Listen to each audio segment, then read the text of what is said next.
Marc Marquez cedera, Raul Fernandez jadi juara. Selengkapnya hanya di Rose Podcast.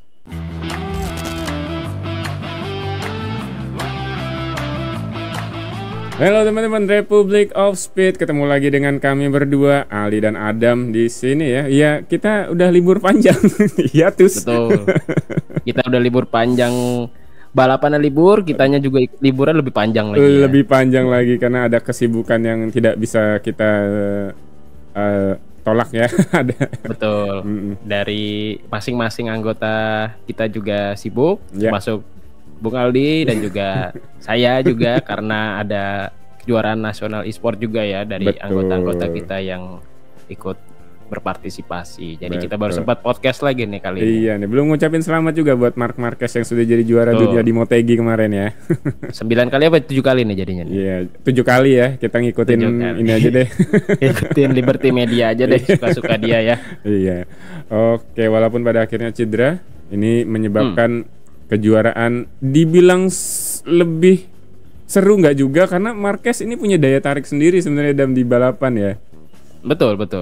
Kita kehilangan sosok yang superstar lah jadinya, tapi menjadi kesempatan juga untuk para pembalap lain mendulang poin yang banyak atau mungkin kemenangan seperti Raul Fernandez kan. Betul, ini membuat kemenangan pertama Raul Fernandez dan pembalap baru nih yang juara musim ini bahkan selama karirnya di MotoGP nih. Betul, setelah sebelumnya ada Aldeguer waktu di Mandalika kemarin, sekarang Fernandez. 2 kali berturut-turut juara baru nih ya. Juara baru di saat Marquez ini nggak ikut balap nih. Wah, balap sayangnya. Sayang banget. Oke, berarti kita langsung menuju ke balapan di Phillip Island minggu tadi nih, Dam. Gimana? Oke, langsung kita ke hasil balap. Oke, sebelum hasil balap mungkin skor. Oh iya juga. Tadi gimana? Skor. Aku kasih skor berapa ya? Sebenarnya sih nggak wow banget juga. Nggak wow banget, tapi nggak jelek banget. Tapi untuk standar Phillip Island, kayaknya harusnya lebih bombastis deh. Aku kasih 7 aja deh. Oke, aku 6,5. Aku nggak terlalu menikmati ya kemarin ya. Nggak tahu kenapa. Ya oke. Ya karena kita tahu balapan-balapan beberapa tahun sebelumnya Phillip Island selalu memberikan tontonan yang wow gitu ya. Luar biasa ya, biasanya sih luar biasa lah pokoknya. Iya, ini biasa aja sih ya, balapan pada umumnya lah. Oke, langsung aja ke hasil. Nah, kita punya hasil sprint ya. Ada Marco Bezzecchi menang sprint, Raul Fernandez kedua, Acosta ketiga, Jack Miller keempat, Dijak kelima, Alex Marquez 6, Quartararo 7, Luca Marini 8 dan Paul Espargaro ada di posisi ke-9 yang menjadi wildcard menggantikan Maverick Vinales yang masih dalam pemulihan ya. Iya. Favorit saya tuh Vinales. Cedera mulu. Kunjung sembuh ya. Ada aja cederanya. Ada aja. Mana Espargaro ya perform lagi. Iya. Ganti lama-lama ikut balap lagi nggak jadi pensiun. Makanya. Oke. Mungkin kita bisa lihat satu persatu nih pada foto-foto dari sprint race. Nah ini startnya di lap pertama, 2 pembalap ini langsung kabur. Dan ini juga untuk catatan untuk MotoGP ya, kalau didengar juga sama MotoGP, nyari gambar MotoGP susah banget. Ya, medianya gambar start sprintnya aja nggak ketemu nih. Medianya terbatas banget kali ya. Terbatas banget, betul. Mungkin nanti setelah benar-benar Liberty Media aktif secara ini ya, medianya mungkin jadi lebih banyak ini. Ya itu salah satu harapannya ya. Harapannya ketika MotoGP sudah ada di Liberty Media ya. Karena Liberty Media bagus banget urusan kayak gini-gini. Iya, betul. Nice. Iya, dan terus di belakang ada Alex Marquez, Jack Miller dan Quartararo. Quartararo kemarin single lap bagus banget ya, pole position loh. Padahal semua orang ngira yang pole position itu bakal Bezzecchi yang lap record berkali-kali waktu practice. Tapi pas balapan jauh ke belakang, tidak heran Yamaha ya. Ya selalu ya, walaupun sempat Jack Miller sebenarnya oke nih. Jack Miller juga oke sebenarnya. Tuan rumah. Iya. Lalu Acosta juga startnya biasa aja, cuma mulai ngejar terus ya.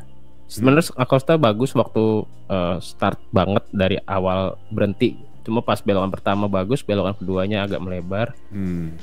Ya, terus akhirnya dia harus overtake lagi Miller, Alex Marquez, Quartararo, dan bisa mempertahankan posisi ketiganya akhirnya Pedro Acosta. Dan di belakang juga ada Pol Espargaro yang performanya cukup bagus banget malah sebenarnya kalau kita melihat dia adalah sebagai pembalap wildcard. Wildcard. Oke, next. Dan ini di belakang ada juara dunia 2 kali kita ya. Pembalap kebanggaan Ducati tentunya. Iya, salah satu pembalap kebanggaan Ducati. Pecco Bagnaia. Ada Mikel Piro kan maksudnya kan? Piro ya. Itu ada Pecco Bagnaia di sebelah kiri pembalap kebanggaannya. Ini aku nggak tahu lagi nih, Pecco abis menang dari Motegi, dominasi banget loh waktu di Motegi ya. Terus 2 balapan setelahnya melempem ya. Apa gitu? Iya, nggak ngerti lagi Jo, nggak ngerti lagi. Ya. Tapi nanti ada pembahasannya kita di akhir-akhir. Iya, boleh lah. Ini bahkan pembalapnya nggak ngerti, fansnya nggak ngerti, Gigi juga nggak ngerti. Iya, nggak ada yang ngerti. Nggak ada yang ngerti ini semua kenapa? Oke, ini battle. Nah, battle di depan itu ada Bezzecchi sempat melakukan kesalahan di nama belokannya Lucky Heights, belokan berapa itu ya? Yang turunan gitu, terus hairpin. Melakukan kesalahan, terus akhirnya bisa mendekat lagi, dan next foto akhirnya bisa melakukan overtake pada Fernandes. Nih foto overtake aja nggak nemu ada ya HD loh. Ini MotoGP gimana ya? Mungkin harus motong yang video balap, kan nggak asik sih. Iya, nggak asik. Copyright juga ntar bahaya. Iya di sini. Kuat banget ya sebenarnya Bezzecchi. Bezzecchi dominasi sebenarnya ya. Akhir musim kayaknya sebenarnya dia strong banget nih. Strong banget ya, sebenarnya awal musimnya aja yang terlalu parah sih sebenarnya. Kalau konsisten dari awal musim kayak sekarang sih bisa kontender juara dunia bisa. Betul, aja ya sebenarnya. Seru banget di kejuaraan dunia walaupun pada akhirnya Marquez, tapi jadi lebih greget lah MotoGP gitu ya. Iya, dan akhirnya Bezzecchi finish pertama sampai akhir, ninggalin jauh walaupun sempat ke belakang dikit ya sebelum overtake Fernandes. Di next foto kita lihat top 3-nya ada Bezzecchi, Fernandes, dan juga Acosta. Melengkapi top 3 dari sprint MotoGP di Phillip Island kemarin. Gak ada sesuatu yang spesial banget sebenarnya untuk sprint. Karena yang battle cuma antara Fernandes dan juga Bezzecchi nih. Sisanya ya sama-sama aja gitu-gitu aja. Iya, bahkan kadang nonton F1 ketiduran nih, MotoGP yang ketiduran nih. Betul, karena pagi banget ya. Phillip Island tumben banget kan, kita harus bangunnya pagi gitu. Ya walaupun kayaknya diundur sedikit ya jadwalnya ya kayaknya. Yang MotoGP balapan utama diundur sejam. Biar kita bisa bangun siang. Bisa jadi. Oke, kita berlanjut menuju balapan utama ya. Ini kayaknya udah langsung ya. Nah ya. Ini adalah hasil balapan utama main race dari MotoGP Phillip Island kemarin. Raul Fernandes akhirnya mencatatkan kemenangan pertama nih Bung Aldi nih. Betul. Ada Fabio Di Giannantonio start dari posisi 10, yang sayang sekali dia kualifikasinya jelek ya. Selalu walaupun di akhir pun mendekat tapi udah telat banget untuk Dija untuk bisa menyusul Fernandes. Bahkan mendekat Fernandes juga udah telat. Lalu ada Bezzecchi yang finish ketiga. Walaupun menurut aku punya pace double long lap nih. Tapi punya double long lap penalty karena insiden yang dialami oleh Bezzecchi dan Marc Marquez di Mandalika. Lalu ada Alex Marquez keempat, Pedro Acosta harus turun ke 5, Luca Marini top Honda cukup bagus, konsisten, bahkan deket banget finishnya sama Acosta.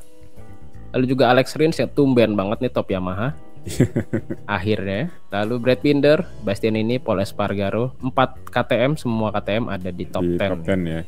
Ini kalau boleh berandai-andai nih ya, sebenarnya Marco Bezzecchi ini punya pace sebagai juara ya di sini ya. Kalau seandainya tidak ada long lap ya. Tidak ada long lap penalty atau long lap penalty keluar selesainya depan Acosta, karena kan nyusul Acosta susah banget ya kemarin beberapa kali usaha agak lama ya. Iya. Karena gapnya cuma 2 detik kalau kita lihat 2,4 itu 2,4 ini ngebuang banyak sebenarnya banget Acosta kemarin ya. Bisa Acosta kan ibaratnya kayak toprak di USBK kali ya. Susah di overtake susah. Kecuali ya. dia melakukan kesalahan. Iya. Oke, ini lanjut kita review balapannya nih sebelum kita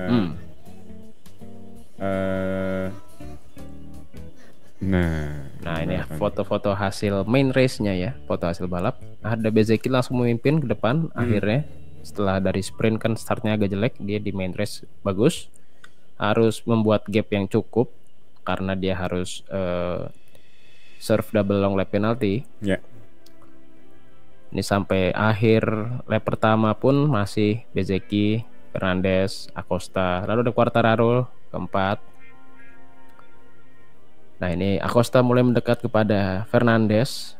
Di belakang tuh kita lihat ada Quartararo, Miller, dan Alex Marquez. Sayangnya Miller harus crash sendiri ya, gak ngerti lagi. Dia selalu salah mulu di home race-nya dia. Iya. Kasian sih, gimana ya. Dan ini Bezzecchi melakukan double long lap penalty, keluar di belakang Acosta kalau aku nggak salah ya. Atau Quartararo aku lupa. Waktu dia keluar long lap penalty. Nah ini ya di belakang grup ini kalau nggak salah nih. Berarti seperti belakang Miller tapi Miller crash sendiri. Crash sendiri ya, belum sempat kena anginnya ya. Iya. Gimana ya Miller ya? Padahal hype banget loh waktu di awal-awal sebelum start kan, karena dia front row. Nah ini sisa, ini pas Miller mau crash nih setelah foto yang ini nih, karena dia crash di Siberia setelah Miller corner. Dan di belakang ada Pol Espargaro yang mampu menahan Marini dan juga Dija.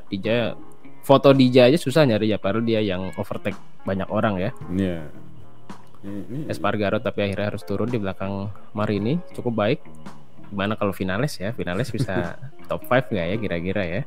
Kalau lagi perform ya kadang angin-anginan juga sih finalis. Betul. Sekalinya bagus banget.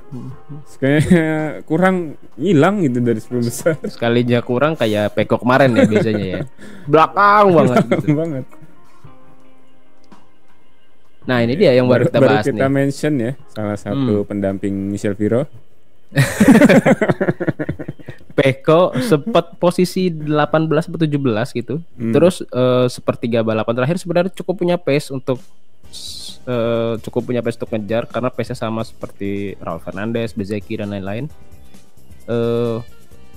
Dia bisa ngejar beberapa pembalap seperti Morbidelli, terus Ogura, Joan Mir.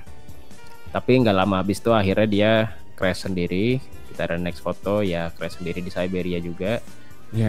Akhirnya crash juga. Apakah sengaja nge-crash sendiri supaya nggak finish belakang Dam? Nah itu kenapa aku bilang akhirnya crash juga. Terus Bung Aldi bilang apakah dia crash sengaja crash? Itu sebenarnya ada bukan pembahasan sih, diskusi beberapa orang yang heran soal itu, tapi ntar di akhir kita bahas. Di akhir ya. Ini soalnya ngelihat motor Peko juga beberapa kali di lurusan dia goyang banget ya motornya ya.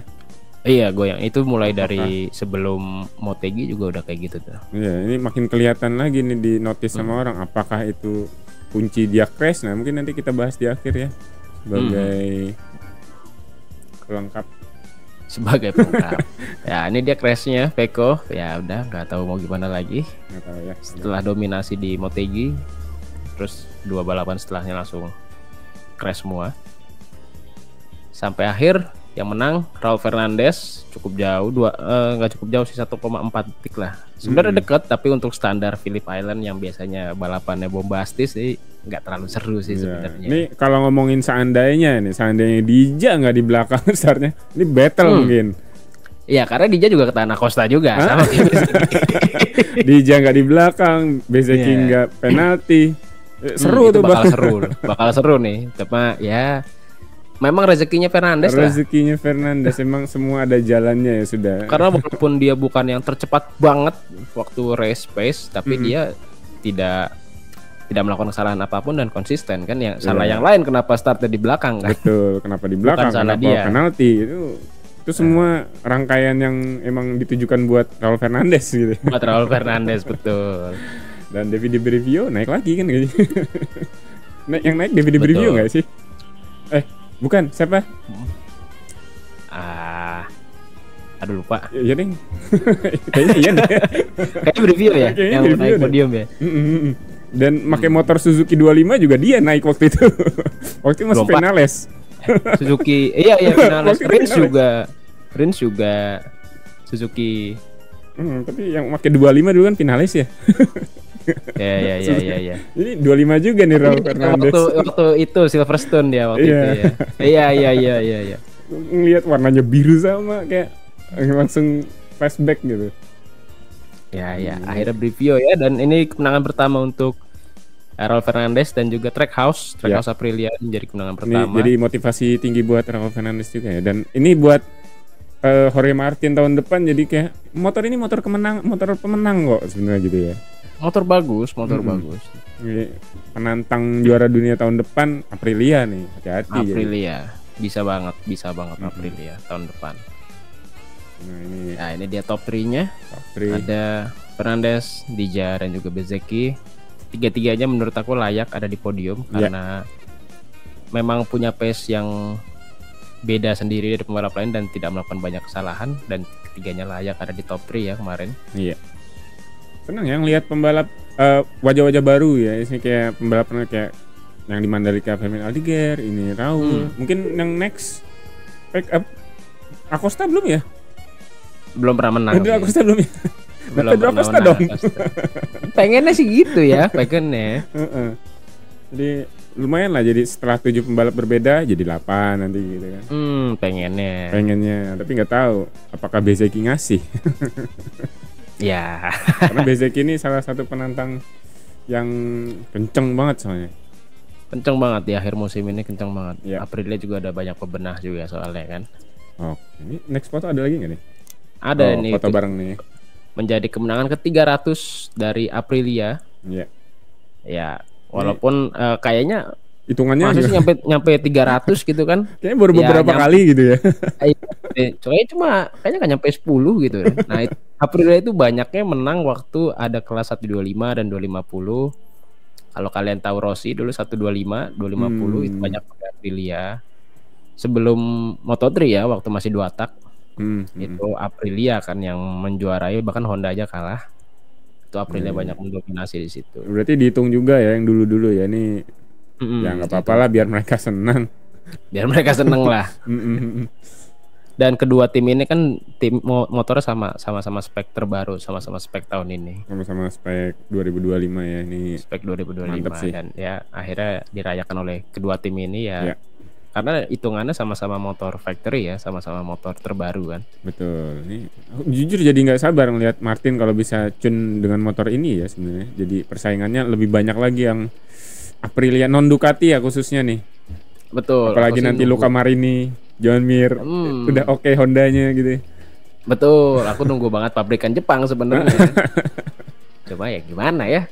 Tapi tahun depan kan ada Toprak dia mah. Nah ini seru ini. Apakah Toprak bisa langsung ngacir juga ya? Nah, nggak sabar. Tapi boleh dia kan boleh tes ya, dibolehin sama BMW ya. Dibolehin. Jadi oke, ini foto terakhir. Foto terakhir masih ada lagi? Oke, ini Riders Championship yang sudah berakhir di Motegi tapi cukup menarik melihat di posisi ketiga, Dam. Ya, posisi ketiga, posisi kedua mungkin.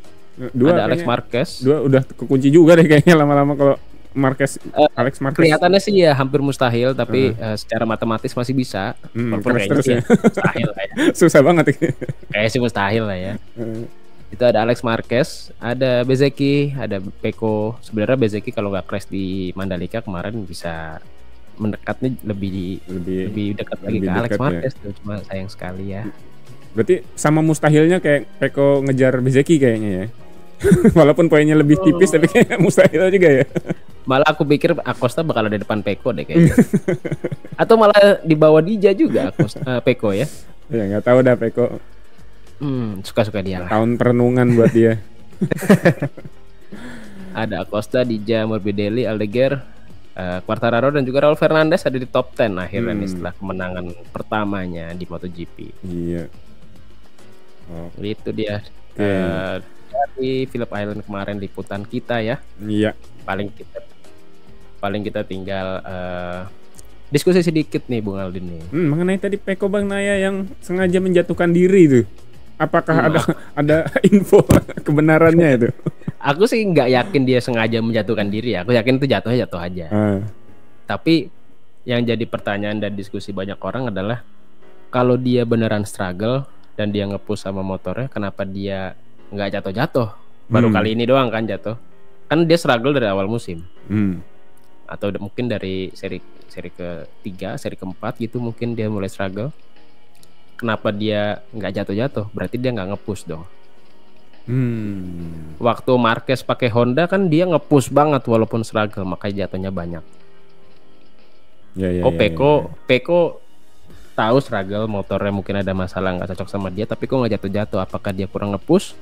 Apakah dia terlalu sensitif? Yang menurut aku iya, karena ada suatu hal yang settingan yang nggak sesuai sama dia nggak nge-push, atau kalau nge-push jatuh tapi jatuhnya juga tidak mengambil resiko yang parah mungkin ya, kayak Marquez kan nge-push banget Honda, melintir mulu jatuhnya ya, mental terus, cedera berkali-kali gitu kan. Tapi ini jadi pertanyaan banyak orang, kalau emang dia nge-push dan motor bermasalah kenapa jarang jatuh gitu. Ya mungkin dia bermain aman untuk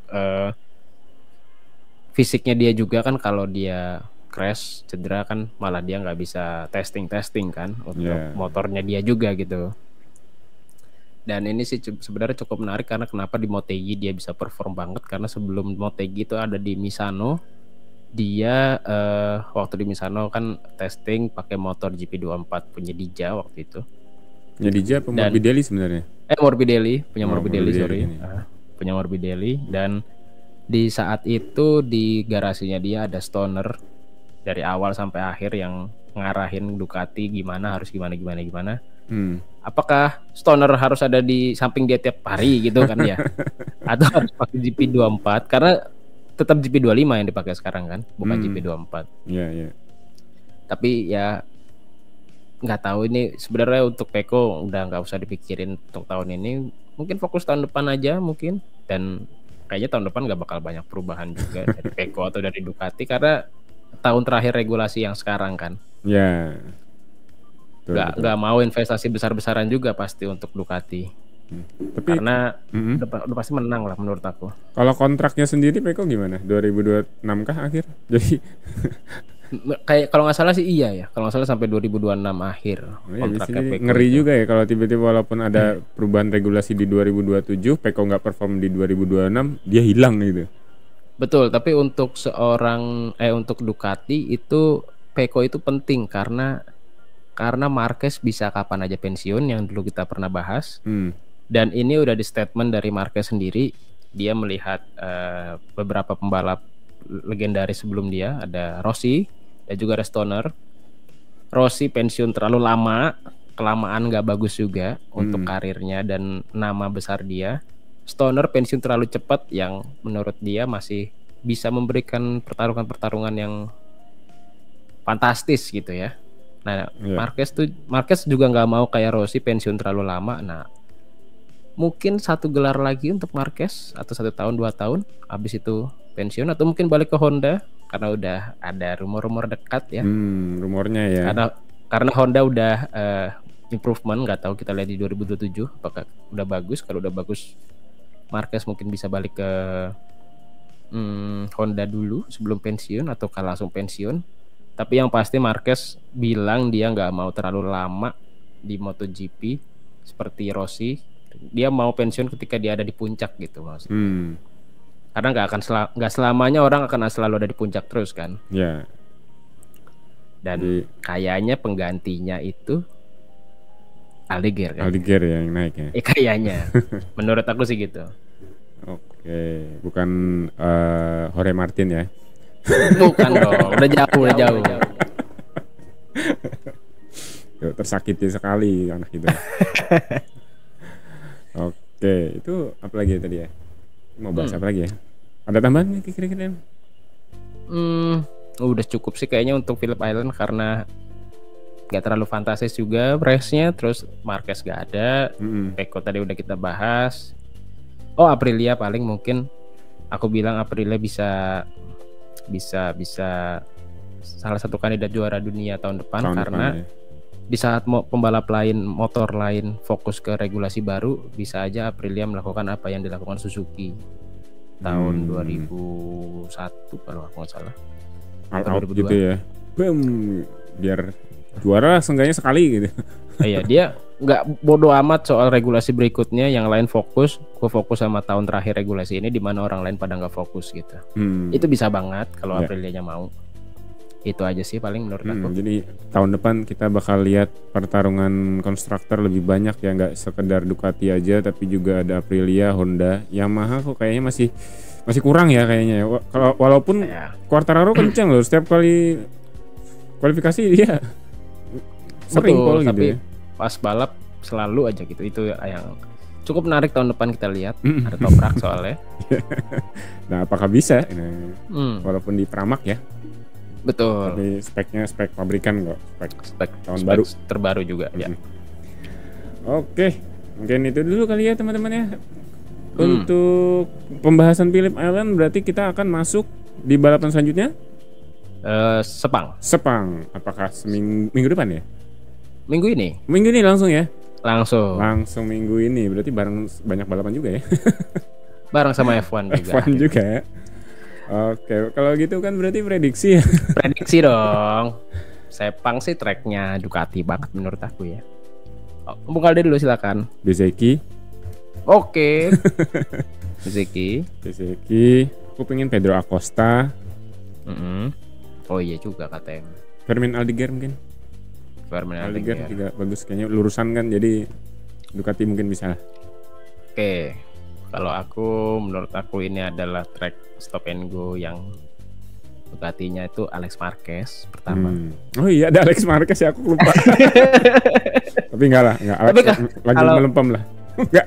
Ya kalau dia termotivasi ya, karena poin dia kan udah hampir tidak terkejar ya. Jadi dia main aman pun juga sebenarnya cukup aja. Ya, asal finish ya. Asal finish aja cukup sebenarnya buat dia. Tapi mungkin dia nge-push. Alex Marquez, Acosta, Bezzecchi. Oke, itu dia prediksi dari kami. Mungkin teman-teman punya prediksi lainnya bisa tulis di kolom komentar. Siapa tahu ada nama-nama lain atau nama baru yang bakal juara di Sepang tahun ini nih. Nah, boleh kalian tulis di kolom komentar. Kalau kalian punya pertanyaan juga tentang F1, MotoGP atau Superbike, kalian bisa tulis di kolom komentar. Nanti kita bantu jawab atau kita bantu bahas di next podcast. Iya, dan thank you banget buat sponsor kita, ada Robas App dan juga Speedway Sim Racing Lounge yang udah nge-support kita ya dari awal tahun dan sampai hari ini nih, nggak bosen-bosennya nih. Betul. Oke. Kalau begitu jangan lupa subscribe Republic of Speed, support terus sampai 1000 subscriber nih, ngeblur dikit.